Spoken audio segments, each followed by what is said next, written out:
Hi, this is Jack from Maths Forge, and in today's lesson we're going to be doing estimation. So let's take a look at our first example. Here we're being asked to estimate 69 times 91. How you approach estimation is as follows. You need to round to the first significant figure or the first decimal place. It depends on the number that you're dealing with.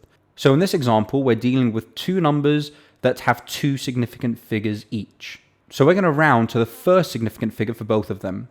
So 69 to the first significant figure rounds to 70. And 91 to the first significant figure rounds to 90. And now we can go ahead and multiply these numbers. 7 times 9 is 63. And then we have two zeros in our calculation, so we have two zeros in our answer. So the answer, the estimation to 69 times 91 is 6,300. And if we check our answer, there it is. Now we'll do another one-star example, this time with division. So now we're going to round to the nearest significant figure for 174, which is 200. Of course, this one here is your first significant figure, and the second significant figure is 7, so it rounds up to 200. And we're going to divide this by 4. Now 4 is just one significant figure, so there's no need to round it. 200 divided by 4.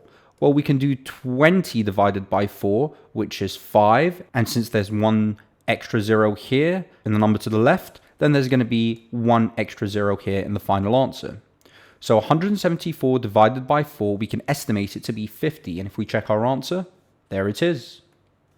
Now let's do a two-star example. Here we're being asked to estimate 229 times 962 divided by 10. So the 229 rounded to the first significant figure is 200. And the 962 rounded to the first significant figure is 1000. And this is all being divided by 10. Now the denominator 10, there's no need to round it to the first significant figure since it's already at 10. So now let's do 200 times 1000. This is going to be 2 with 1, 2, 3, 4, 5 zeros. So it's going to be 200,000.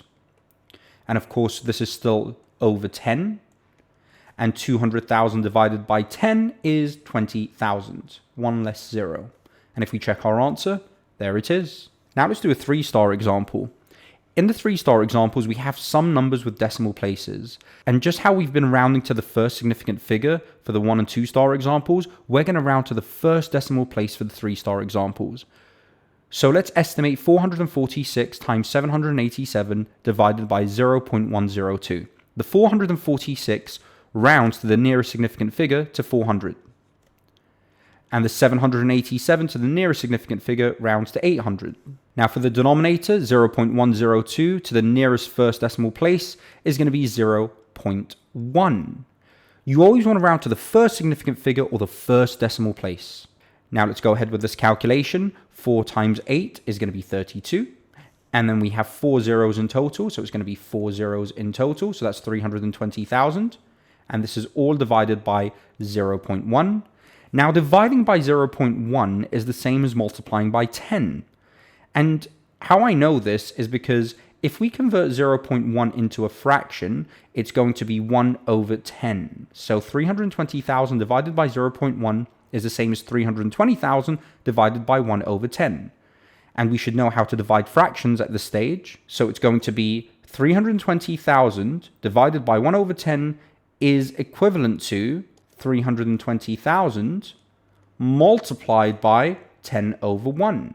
And of course, 10 over 1 is just 10. So it's going to be 320,000 multiplied by 10. So if you didn't know this, it's actually very, very useful. Dividing by 0.1 is the same as timesing your numerator by 10. And this final answer should be 3.2 million. Or 3,200,000. And if we check our answer, there it is. We'll do another three-star example. So we're going to round a 324 to the first significant figure. So it's going to be 300. And we're going to round the 96 to the nearest significant figure, which is 100. And we're going to divide this by 0.6. Now 0.6 only has one decimal place. So it doesn't need to be rounded any further. And now if we do the numerator, 3 times 1, which is 3, and then we have 4 zeros. So that's going to give us 30,000. And this is all being divided by 0.6. Now dividing by 0.6 is the same as dividing by 6 over 10. And when we divide by a fraction, we multiply by the reciprocal. So we multiply by 10 over 6. And now when we multiply a whole number by a fraction, we multiply the whole number onto the numerator. So 30,000 times 10 is going to give us 300,000. And this is all being divided by 6. So 30 divided by 6 is 5. And then we have 4 zeros. 1, 2, 3, 4. So 50,000. So the estimate to this question should be 50,000. And if we check our answer, there it is. And that's it for the lesson on estimation. Remember, round all of your numbers to either the first significant figure or the first decimal place, depending on the numbers that they've given you.